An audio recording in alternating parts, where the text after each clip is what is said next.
शिवाय।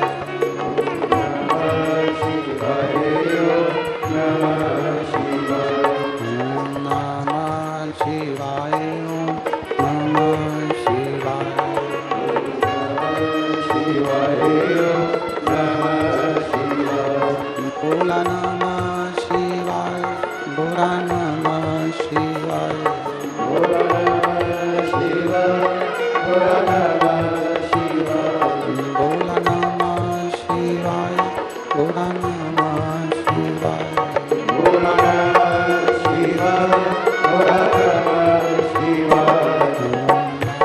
शिवाय, भोला नमः शिवाय, भोला नमः शिवाय, नमः शिवाय, नमः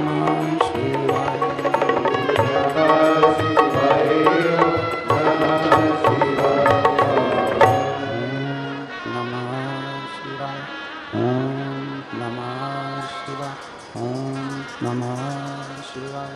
विश्वनाथ भगवान की जय, महाकालेश्वर भगवान की जय, ओंकारेश्वर भगवान की जय, ममलेश्वर भगवान की जय, नर्मदे महारानी की जय, कुबेरेश्वर महादेव की जय। हर हर महादेव, हर हर महादेव, हर हर महादेव हर। काशी विश्वनाथ ओगड़दानी त्रिकालदर्शी कैलाशी अविनाशी भगवान शिव, जिनकी उन्हीं पावन शिव महापुराण की कथा संपूर्ण विश्व के कल्याण हेतु बाबा देवादिदेव महादेव की कृपा से आप और हमको श्रवण करने का सौभाग्य प्राप्त हुआ है। बड़े भाग्यशाली हैं आप और हम सभी, जो इस पवित्र शिव महापुराण की कथा भगवान ओमकारेश्वर बाबा की पवित्र चरणों में, माँ रेवा मैया की पवित्र गोद में ये पावन शिव महापुराण की कथा चल रही है। कथा के मुख्य यजमान तो वैसे बाबा देवादिदेव महादेव ओमकारेश्वर बाबा स्वयं हैं।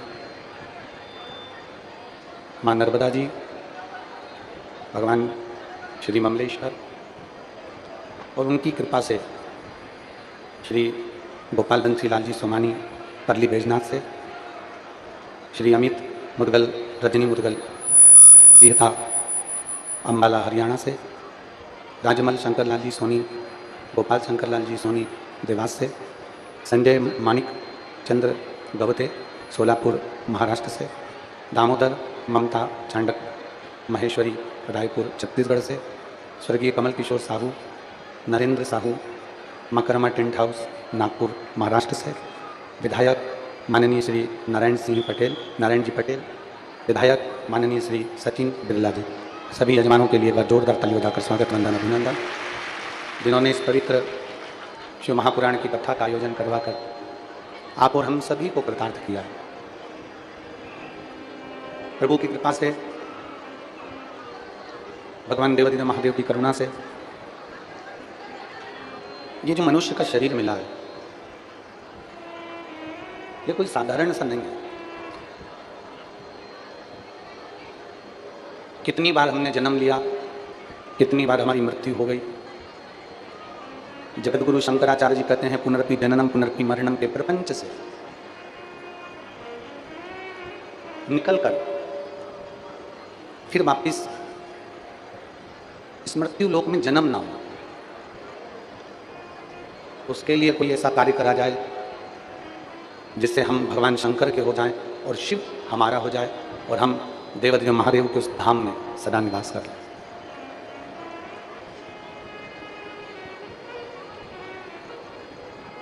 बड़े दुखी होते हैं लोग, कई लोग कह देते हैं हम बड़े दुखी हैं, बड़े तकलीफ में हैं, बड़े कष्ट में हैं। शिव महापुराण की कथा कहती है, पहले तो आप भगवान भोलेनाथ जी को धन्यवाद देना सीखो कि आपको कोई जानवर बनाकर पैदा नहीं करा, मेरे भोलेनाथ जी ने मनुष्य बनाकर पैदा किया। झिंगुर का जन्म हो जाता, चींटे का जन्म हो जाता, चींटी का जन्म हो जाता, चील पक्षी का जन्म हो जाता, कोई जानवर का जन्म हो जाता तो दुख होता, पर उसकी कृपा, उसकी दया, उसकी करुणा, उसकी उदारता इतनी है कि उसने मानव का जो जन्म दिया, उसने जो मनुष्य का शरीर दिया वो साधारण नहीं दिया। और तेरी कृपा बिना ना हिले एक भी अणु, लेते हैं श्वास तेरी कृपा से, बखान क्या करूं रागों के ढेर का, चपटी भगवत में। प्रदीप मिश्रा जी, जिन्हें हम सिहोर वाले के नाम से भी जानते हैं, शिव महापुराण की कथाओं के प्रसिद्ध वक्ता हैं। शिव महापुराण हिंदू धर्म में 18 पुराणों में से एक है जो भगवान शिव पर केंद्रित है और उनमें से कई कहानियाँ और शिक्षाएँ समाहित हैं। पंडित प्रदीप मिश्रा की शैली और उनकी कथा का प्रभाव श्रोताओं को मंत्रमुग्ध कर देता है, जिससे वे भगवान की महिमा और गहराई को समझ पाते हैं। उनकी कथाओं में आध्यात्मिकता, भक्ति और ज्ञान का अनूठा संगम है। पंडित प्रदीप मिश्रा जी की कथा श्रोताओं को भगवान शिव के प्रति समर्पण, आस्था और भक्ति के महत्व को समझाने का प्रयास करती है। यह जीवन के कठिन समय में भगवान शिव की पूजा और ध्यान के महत्व को बताती है। कथा में भगवान शिव की महिमा का विस्तार से वर्णन है, जिससे उनके विविध रूपों और शक्तियों का उल्लेख होता है। यह भी बताया जाता है कि कैसे भगवान शिव अपने भक्तों की हर समस्या का इसी ओमकारेश्वर की पवित्र भूमि पर माँ रेवा के तट पर, माँ रेवा की रज पर मार्कंडे ऋषि ने धर्मराज युधिष्ठिर को ओमकारेश्वर ज्योतिर्लिंग का पूरा चरित्र श्रवण कराया था कि ओमकारेश्वर बाबा का प्रागट्य के। और ऐसा नहीं है कि यहाँ कथा नहीं होती, कथा निरंतर चलती रहती। हमारे मालवा के संत, परम पूज्य संत शिरोमणि पंडित श्री कमल किशोर जी नागर जी ने तो पूरे निमाड़ को भी भगवान की भक्ति में ऐसा डुबा कर रखा है कि कहीं से भी निचोड़ो तो कृष्ण नाम ही निकलता। ये भारत की भूमि के वो संत हुए हैं पंडित श्री कमल किशोर जी नागर, जिन्होंने एक छोटे से छोटे मनुष्य से लेकर बड़े से बड़े व्यक्ति को भी भगवान कृष्ण की अविरल भक्ति को कटोरा भर भर कर पिलाया। ऐसा नहीं कि इस क्षेत्र में कभी कथाएं नहीं हुई, बहुत होती, पर यदि आपको शंकर की भूमि पर शंकर की ही कथा सुनने का मौका मिल रहा है ना, तो ये उसकी कृपा है, ये उसकी उदारता है। चलो अच्छा, एक बात बहुत अच्छे से सुनिएगा।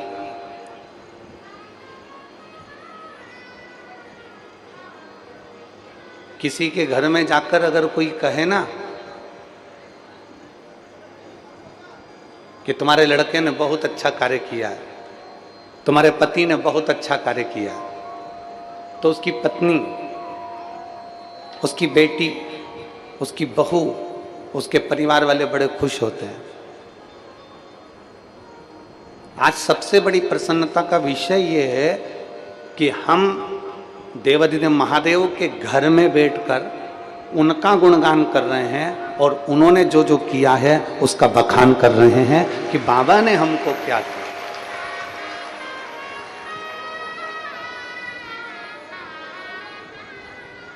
ये उसकी उदारता है,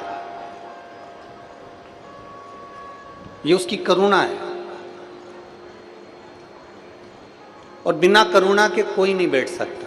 किसी की सामर्थ्यता नहीं है कि कोई पंडाल में जाकर बैठे या टीवी के सामने बैठे और कथा को सुने।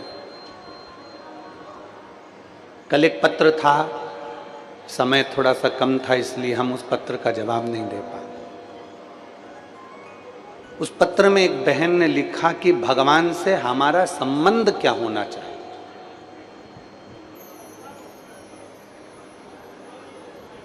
हम भगवान से कौन सा संबंध रखें? तो हमने कई बार शिव महापुराण की कथा में कहा कि भोले बाबा को आप अपना बाप मान लो, आपका पिता मान लो, और शंकर जी के जब जब मंदिर जाओ तो ये सोच कर जाना कि मैं अपने मायके में जाकर अपने पिता से मिलकर आ रही हूँ, अपने पिता से। और मान लो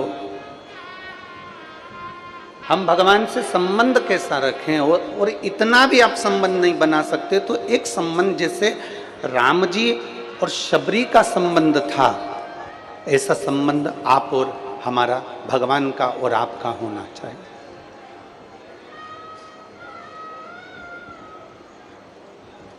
शबरी का और राम जी का संबंध कैसा था?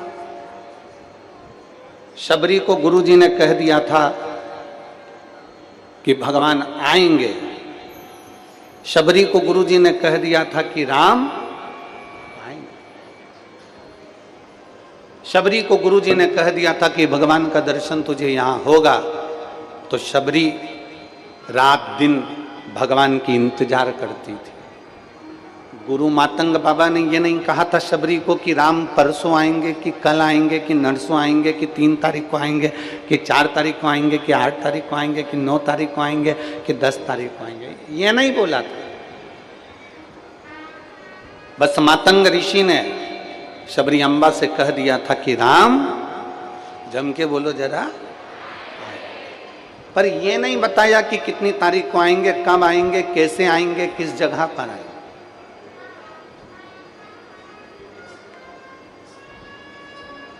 आप में से कई माताएं ऐसी बैठी हैं, आप में से कई भाई ऐसे बैठे हैं जिनको हकीकत में ये विश्वास ही नहीं हो रहा होगा कि अपने ओमकारेश्वर में कथा हो रही है, शिव महापुराण की कथा हो रही है, पक्के में कथा हो रही है। और पूरे ओमकारेश्वर में जितने मेरे भगवान देवाधिदेव महादेव की शरण में जितने परिवार रहते हैं और मानधाता की इस पवित्र भूमि पर जितने जितने लोग रहते हैं, जितने जितने शिव भक्त रहते हैं, इनके पास में दूर दूर से फोन आए होंगे। क्यों? हमने सुना है ओमकारेश्वर में कथा हो रही है। क्यों? हमने सुना है ओमकारेश्वर में शिव महापुराण की कथा होने जा रही है। क्यों? हमने सुना कि मानधाता की नगरी में शिव महापुराण की कथा होने जा रही है। कितने कितने बड़वाई वालों से पूछो कितने फोन आए होंगे।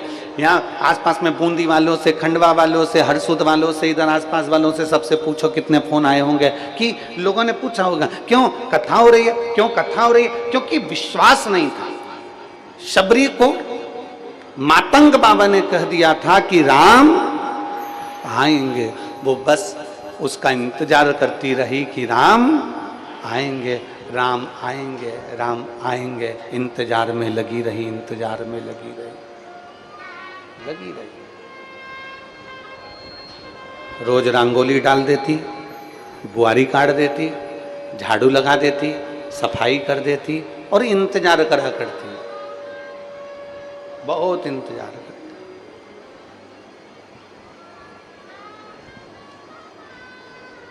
अब बताओ शबरी के दरवाजे पर राम आए कि नहीं आए? अरे बोलो तो जम के।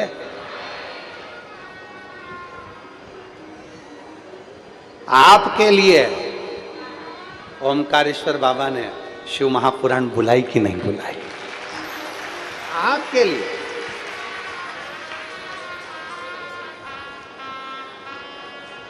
और मैं दोनों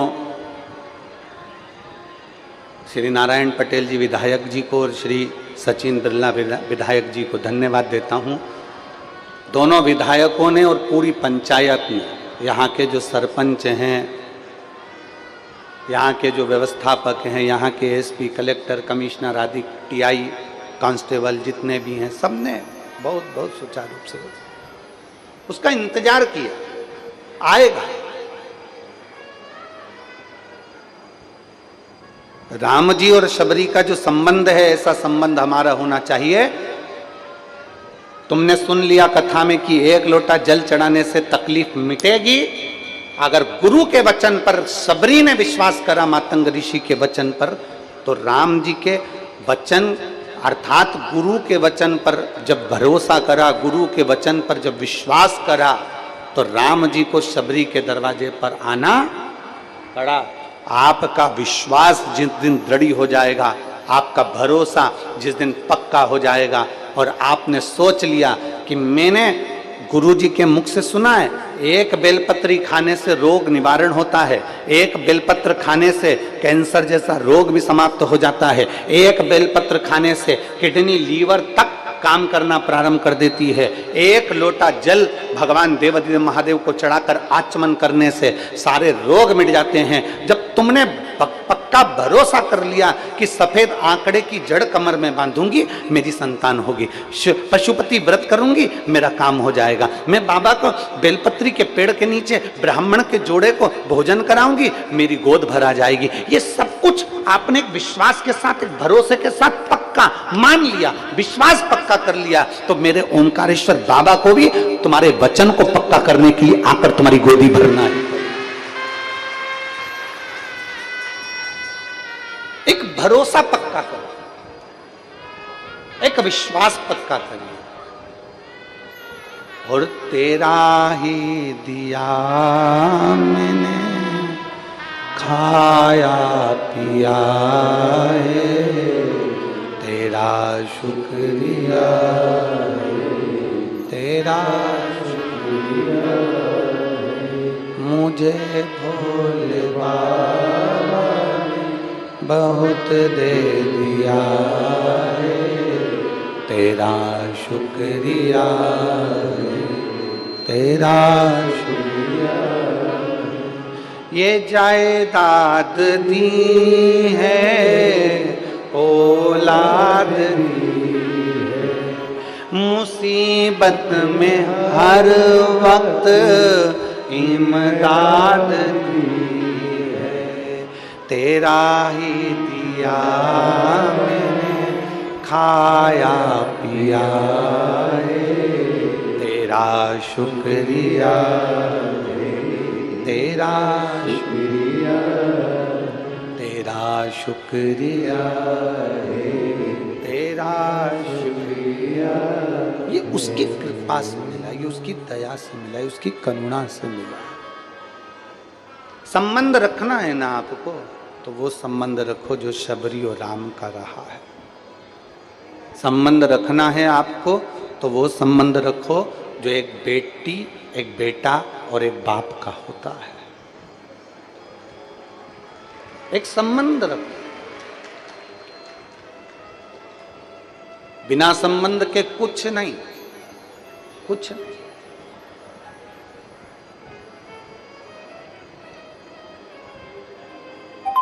शंकर जी के मंदिर में पार्वती माता जरूर होती है, बोलो सही है कि गलत है? शिव जी के मंदिर में गणेश जी की मूर्ति रखी कि नहीं रखी, वो कोई नहीं देखेगा। शिव जी के मंदिर में सदानंद कार्तिकेय की मूर्ति रखी कि नहीं रखी, वो कोई नहीं देखेगा। पर शिव जी के मंदिर में नंदी है कि नहीं, वो कोई नहीं देखेगा। पर शिव जी के मंदिर में माता पार्वती है कि नहीं, वो जरूर देखे, जरूर।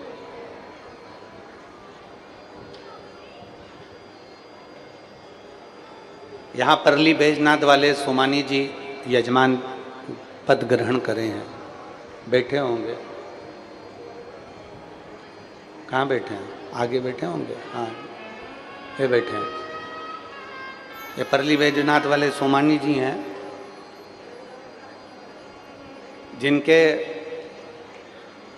पिताजी ने सीहोर में कुबेरेश्वर धाम पर कथा करवाई थी ऑनलाइन। तब उन्होंने संकल्प लिया था कि 12 ज्योतिर्लिंग में जब जब कथा हो तो बाबा ऐसी कृपा करे कि हम भी यजमान पद ग्रहण करें। उज्जैन, फिर ओमकारेश्वर, ऐसी कृपा बनी हुई है कि, और इसमें से कई ऐसे यजमान हैं जो उज्जैन में भी बने, फिर यहाँ पर भी बने। नियम ले लिया कि बाबा तू देते रहना, और तू देते रहेगा तो मैं तेरी कृपा से 12 ज्योतिर्लिंग में से किसी एक ज्योतिर्लिंग में तो ऐसी कृपा कर देगा कि मैं भी यजमान पद ग्रहण कर लूंगा। ये तेरी कृपा।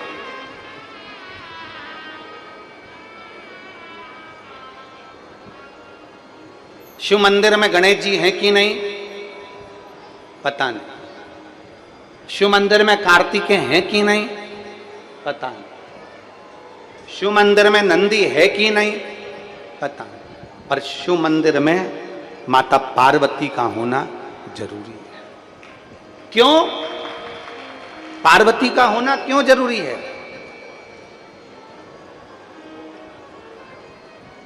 एक बार भगवान देवादिदेव महादेव से माता पार्वती जी ने पूछ लिया था, नाथ आप जहां रहते हो तो मुझे रहना क्यों जरूरी है? आपके शिवालय में मेरा होना क्यों जरूरी है? माता पार्वती जी ने शिव जी से प्रश्न किया।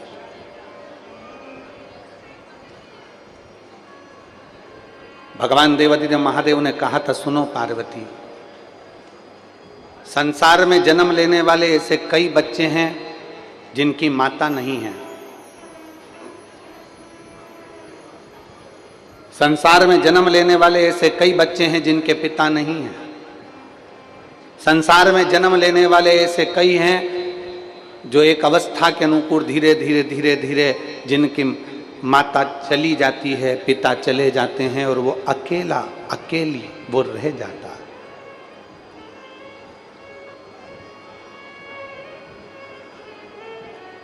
दुनिया के लोगों को लगे कि उनकी माता नहीं है, पर पार्वती जिस मंदिर में, जिस शिवालय में लोग मुझे प्रणाम करने आएंगे ना, तेरा दर्शन अगर उसको उस शिवालय में हो जाएगा तो माता की कमी उसकी जिंदगी में कभी नहीं रहेगी। माता की कमी कभी जिंदगी में नहीं रहेगी। और सुन पार्वती, मैं विश्वास हूं तू श्रद्धा है।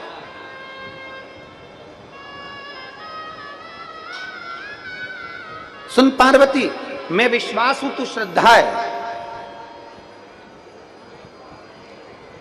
मेरे धाम तक अगर किसी भक्त को पहुंचना है, मेरे करीब अगर किसी को पहुंचना है, तो ये दो चीजें उसके पास में होना जरूरी है। एक शंकर पर विश्वास और एक गुरु की वाणी पर श्रद्धा होना जरूरी है। वो पहुंच जाए, वो मेरे करीब तक पहुंचे।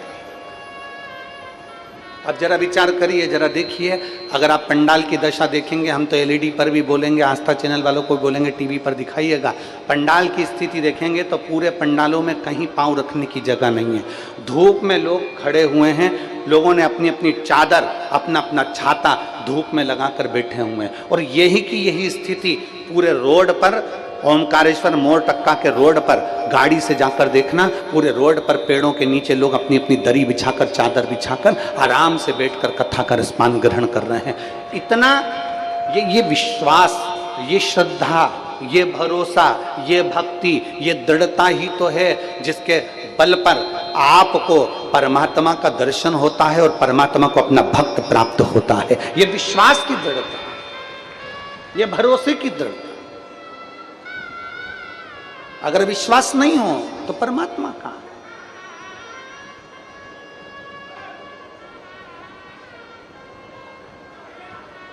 और मैंने आंगन नहीं बुआरा, कैसे आएंगे प्रभु, अब तक गंदा पड़ा है द्वारा, कैसे आएंगे,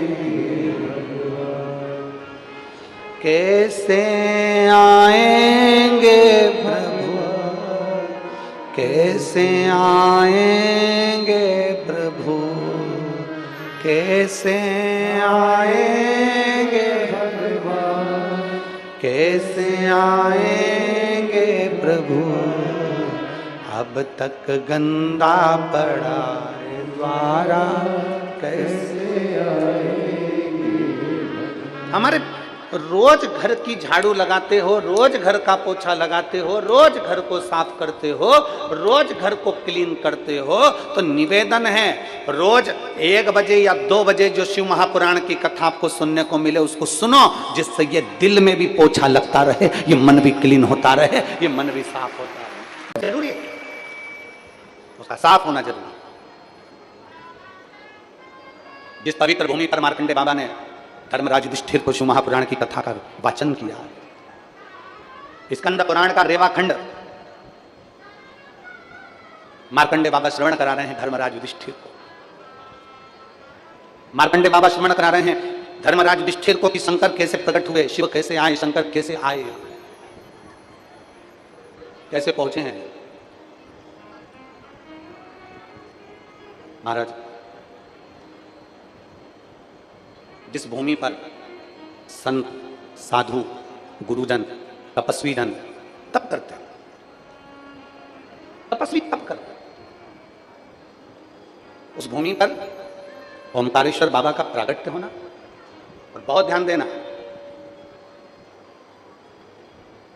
इस पवित्र भूमि पर सबसे पहले शंकर जी प्रकट हुए। उससे पहले जो पीछे तुमको ओम दिख रहा है, बोलो जम के बोलो, दिख रहा है, इस भूमि पर मेरे देवाधिदेव महादेव का शिवलिंग प्रकट हुआ।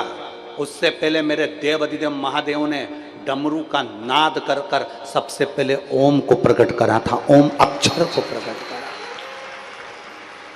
किसके लिए? ऐसी क्या जरूरत पड़ गई मेरे देवाधिदेव महादेव को कि 12 ज्योतिर्लिंग में कहीं पर शंकर भगवान वाणी नहीं बोले, 12 ज्योतिर्लिंग में कहीं शंकर भगवान ने अपने शब्द नहीं दिए, 12 ज्योतिर्लिंग में कहीं शंकर भगवान ने अपने शब्द का घोष नहीं करा, 12 ज्योतिर्लिंग में शंकर भगवान ने कहीं ओम अक्षर नहीं दिया, 12 ज्योतिर्लिंग में कहीं शंकर भगवान ने ओम का नाद नहीं करा। केवल 12 ज्योतिर्लिंग में से एक ज्योतिर्लिंग ओमकारेश्वर ऐसा है जहां शंकर भगवान ने ओम का नाद किया।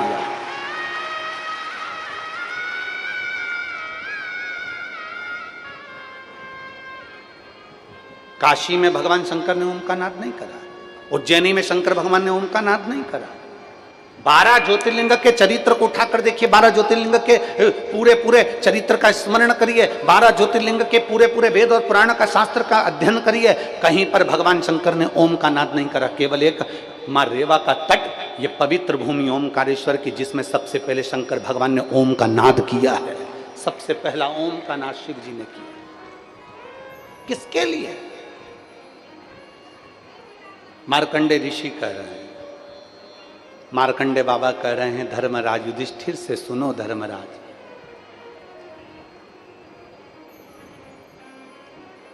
60,000 राक्षस, असुर, दानव एक साथ एकत्रित हुए और उनका नाम कालके हुआ। कितने असुर, कितने राक्षस? 60,000 असुर, 60,000 दानव, 60,000 राक्षस, 60,000 असुर एक साथ एकत्रित हो गए तो उनका नाम काल के असुर हुआ, काल के दानव हुआ। अगस्त ऋषि भगवान शंकर की भक्ति में लगे रहते थे। अगस्त बाबा तो अगस्त बाबा, शिव की उपासना उनकी निरंतर चलती। अगस्त ऋषि ने देवाधिदेव महादेव के साथ में माता पार्वती का स्मरण किया, मां को याद किया। जैसे अभी हमने कथा में कहा था कि मां के रूप में माता पार्वती जी मंदिर में, देवालय में, शिवालय में बैठी, और बहुत जरूरी है घर में मां का होना और हाथ में माला का होना। जिसके घर में मां है और हाथ में माला है, उसका नाश दुनिया में कोई नहीं कर सकता। तो अपनी मां का आदर करता है और हाथ में पड़ी हुई माला का आदर करता है। जो मां का आदर करता है और गले में पड़ी हुई कंठी, गली में पड़ी हुई माला का आदर करता है।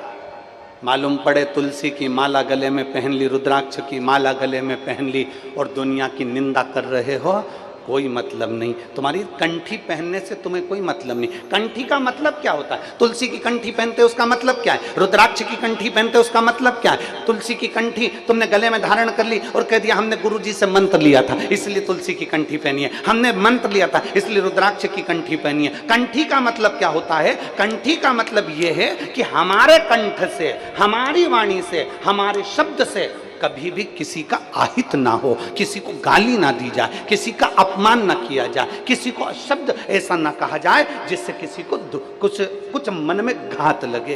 कंठी का मतलब है अपने कंठ को सुधार लो।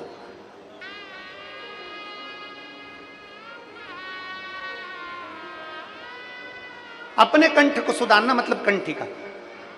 मंगलसूत्र का क्या मतलब है? चलो री मेरी जीजियो निमाड़ वाली, बोलो तो जरा जल्दी से, मंगलसूत्र का क्या मतलब है?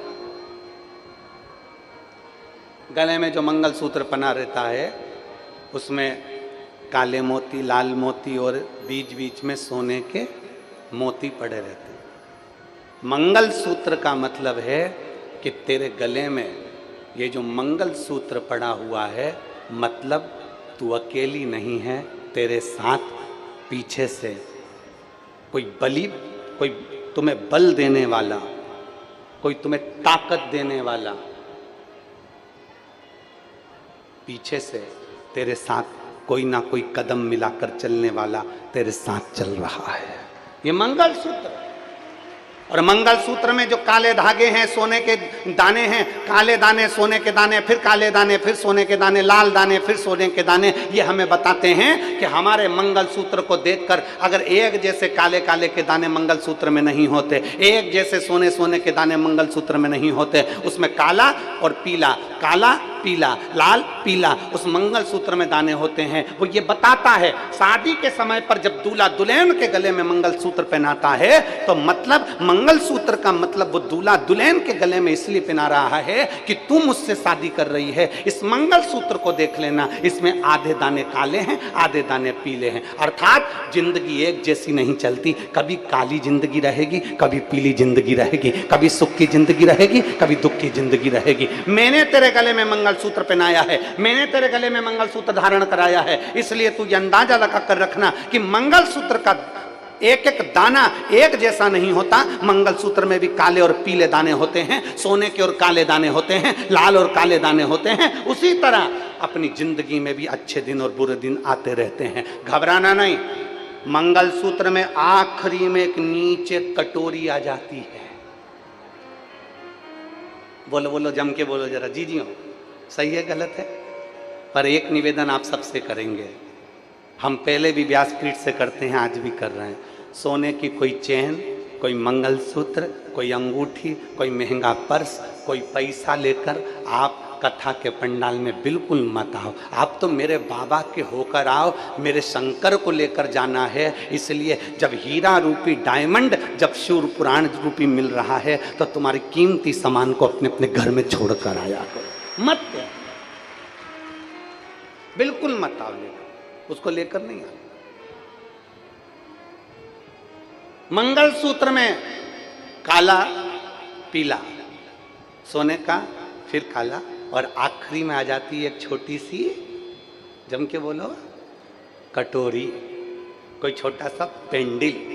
अर्थात पति अपनी पत्नी के गले में मंगलसूत्र पहनाते समय कहता है ये सुख और दुख की जिंदगी चलती रहेगी, पर हिम्मत मत हारना, आखिरी में मंगलसूत्र में कटोरी आती है। उसी तरह एक दिन अच्छे दिन बाबा जरूर देता है, निश्चित है। बोल बम का नारा है, सारी समस्या का हल आएगा। दिन अच्छे भी आएंगे, बुरे भी आएंगे। तो भगवान शंकर की कथा कर रही है, घर में माँ का सम्मान मत भूलो, अर्थात माँ का आदर करो और हाथ में पड़ी हुई माला का आदर करो। गले में पड़ी हुई कंठी से अपने कंठ की शोभा बढ़ाओ। केवल कंठी पहनकर नहीं रहना, बल्कि अपने कंठ से कभी अपशब्द नहीं कहना, कभी अपशब्द। ना जाने कितने कितने पुण्य हम अपनी जिंदगी के कर बैठते हैं, तब जाकर कोई अच्छा कार्य हो पाता। हम कल वो यशराज महाराज जी से कह रहे थे कि अपन जिनके यहाँ ठहरे हैं, कोई सोनी परिवार में, कोई विशाल जी वगैरह सोनी जी का फार्म हाउस है, उसमें हम लोग ठहरे हुए हैं। तो हम उनसे कह रहे थे यशराज को कि कितने पुण्य वाले जीव होंगे कि हमारे एक ठाकुर जी की सेवा, दूसरे हमारे शंकर जी की सेवा, तीसरी हमारी माला जाप अनुष्ठान हमारे पूरे यहीं चल रहे हैं। इस मकान का वास्तु हुआ कि नहीं हुआ, इस मकान में कोई ठहरा कि नहीं ठहरा मालूम नहीं, पर ना जाने कौन से पुण्य उस सोनी परिवार ने करे होंगे कि देवादिदेव महादेव कुबेर भंडारी उसमें आकर अपना अनुष्ठान जाप और पूजन कर रहा है। ये कितना कहाँ से पुण्य लेकर आए होंगे, सोचो। और पतंग उड़े आकाश माने, डोर थारा हाथ संग उड़े आकाश मान, डोर थारा हाथ मान।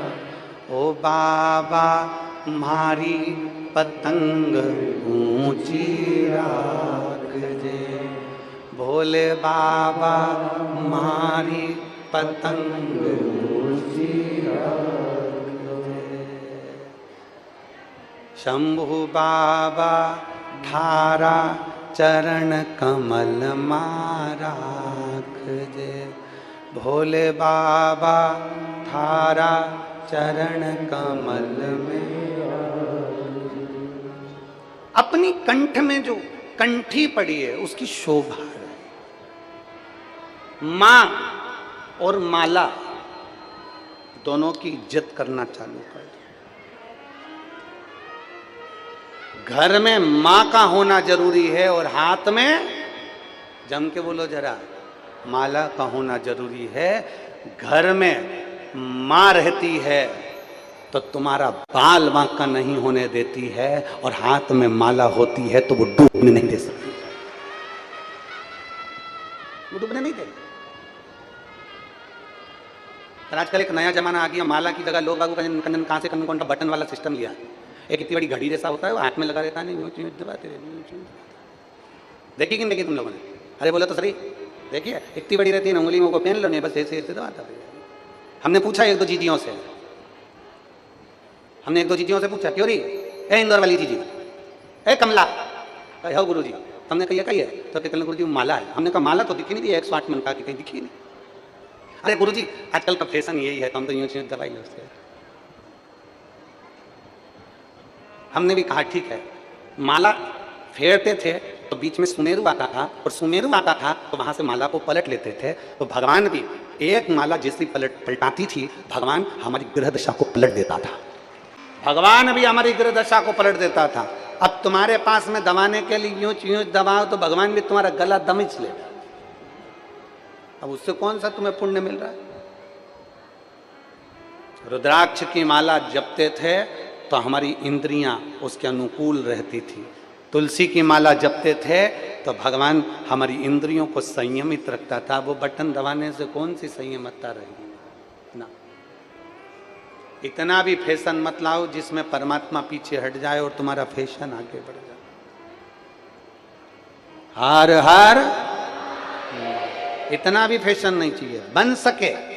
और मेरा तो, हम लोग तो हमेशा शिव महापुराण के माध्यम से एक निवेदन करते आए हैं और आज आप लोगों से भी कर रहे हैं, हाथ में माला भले ना हो, हाथ में भले माला मत रखो, पर शिव महापुराण कथा कहती है अपने दिल से महादेव को दूर मत रखो, अपने करीब में रखो शिव को। और शिव को करीब रखने का फल, एक पत्र आया देखो,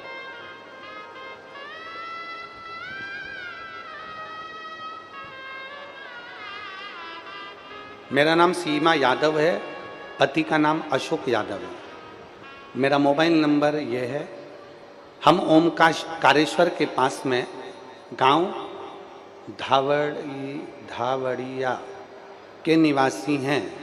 कौन सा गांव है? धावड़िया, ठीक है, सही बोला है, ठीक है, तुम समझ गए ना, बस बहुत है। मेरा नाम सीमा यादव है। कहीं बैठी हो सीमा जी तो हाथ हिला सकती हैं। सीमा यादव आप ही हैं? मेरा नाम सीमा यादव है, पति का नाम अशोक यादव है, मोबाइल नंबर ये है। हम ओमकारेश्वर के पास गांव धावड़िया के निवासी हैं। बच्चे आए हैं क्या साथ में? दोनों आए? लिया, दोनों को लिया।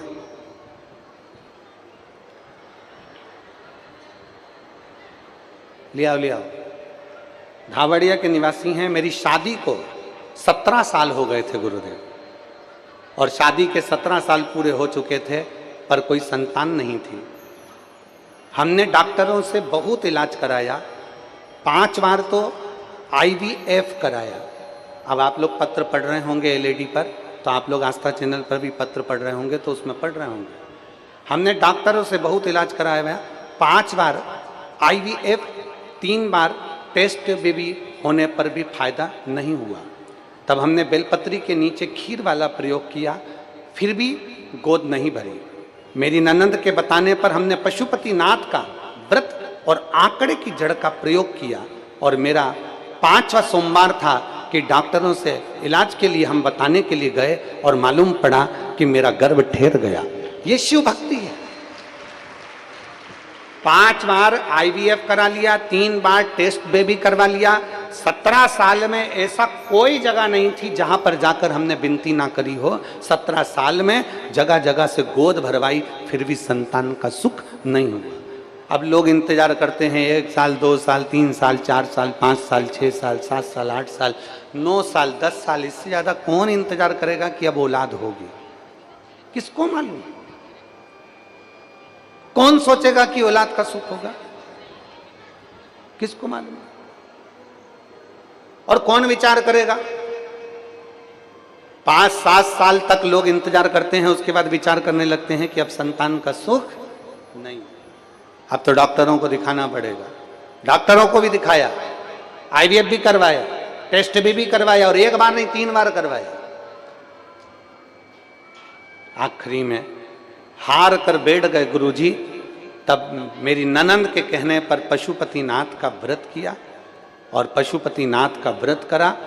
सफेद आंकड़े की जड़ को लाकर हम पति पत्नी ने शिव जी के मंदिर में जाकर शंकर जी के ऊपर से घुमाकर तुमरुकेश्वर महादेव के नाम से कमर में बांध ली और बाबा की कृपा ऐसी हुई गुरुदेव कि 12 अप्रैल 2022 को हमारे घर में 2 पुत्रों ने जन्म लिया। हम बाबा को धन्यवाद देने के लिए। देवता देते हैं पल्ला झाड़ कर और मेरा कुबेर भंडारी देता है छप्पर। ये उसकी कृपा। अब ये तो पत्र है 17 साल का। अब एक पत्र आया, देखिए। मैं सपना अशोक केवट, निवासी धामनोद, जिला धार की रहने वाली हूं। कहीं बैठी हैं? कहीं बैठी हो तो हाथ हिला सकती हूं। मैं सपना अशोक केवट, निवासी धामनोद, जिला धार की रहने वाली हूं। कहीं बैठी हो तो हाथ हिला सकती हूं। इधर बैठी हैं, हाथ हिलाओ जरा। कैमरे वाले इधर कैच करिए, देखो एक बार हाथ हिलाओ, वापिस कैमरे वालों को दिख जाओगे। लिया लिया, दोनों बच्चों को लिया। 17 साल के बाद इनकी संतान हुई, उसके लिए एक बार जोरदार ताली बजाकर दोनों पुत्रों को प्रणाम करो। भगवान को प्रणाम करो। चलो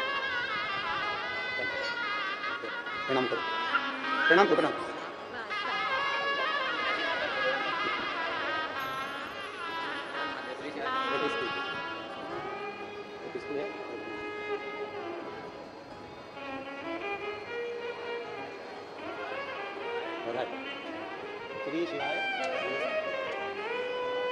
सत्रह साल के बाद देवाधिदेव महादेव ने दिए और 2 दिए, ये उसकी कृपा।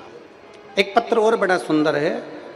सपना अशोक केवट, निवासी धामनोद, जिला धार की रहने वाली। बैठी हो तो हाथ हिलाइएगा। कहीं बैठी हो तो हाथ हिलाइएगा। मैं बाबा का क्या गुणगान करूं गुरुदेव। हमारी शादी को कई साल निकल गए थे। 10 साल तक तो हमने इंतजार करा औलाद के लिए, पर नहीं हुआ। 15 साल तक भी औलाद नहीं हुई। 19 साल निकल गए गुरुदेव और 19 वर्ष तक हमारे घर में औलाद का सुख नहीं हुआ। तब गुरुदेव एक बार मेरी मम्मी ने आपके बारे में बताया और आपकी कथा सुनना प्रारंभ करी। टीवी के सामने आसन लगाकर पहली बार कथा सुनी और पशुपतिनाथ का व्रत किया। हम आपको पहचानते नहीं थे, पर आपकी वाणी पर भरोसा कर कर हमने कथा सुनकर बेटमा की कथा में हम पहुंच गए। और बेटमा की कथा पंडाल में बैठकर सुनी। आप कहते हो ना कि पंडाल में बैठकर कथा सुनने से बाबा देता जरूर है। हमने बेटमा की कथा पंडाल में बैठकर सुनी और बाबा का मैं क्या गुणगान करूं गुरुदेव। केवल 2.5 महीना निकला था और गर्भ ठहर गया। 19 वर्ष के बाद में मेरे घर में संतान की प्राप्ति हुई। मेरे घर में एक बेटे ने जन्म लिया। मैं बाबा को यहाँ धन्यवाद देने के लिए आई हूँ। कहीं बैठी हो तो हाथ हिला सकती हैं। सपना अशोक केवट, निवासी धामनोद, जिला धार की रहने वाली हूँ। लाइन अच्छी है, आप और हम सब गुनगुनाते हैं। तेरी कृपा बिना नाही एक भी लेते हैं श्वास, तेरी कृपा से बखान क्या करूं राखों के ढेर का, चपटी भगोत में खजाना कुबेर। हे गंगाधार मुक्ति द्वार ओंकार